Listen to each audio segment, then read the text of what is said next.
My name is Kevin Dolder. I am a General Superintendent for Island International and the Island Companies. All our panels are made out in Calverton, New York.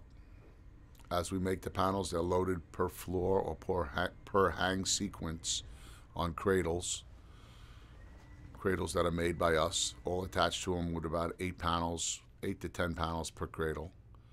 Each panel is connected with a swivel hook. Each hook is rated for over 7,000 pounds per hook.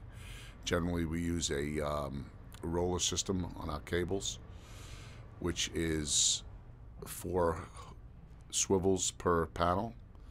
We attach the rigging to the lifting eyes, put some tension on the crane, a little bit of weight, and then we release the panel from the other panels in sequence as they're needed.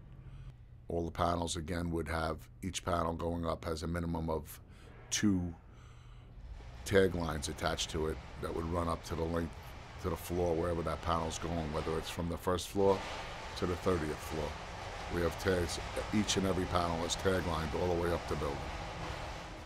Panel is brought to the floor of the building and then set. This particular system we're doing here is a corkless system, which has a receiver on each panel with a chicken head that goes into the receiver. Each panel, as it's installed, is welded to the erection angle, sits on top of the chicken head from the panel below.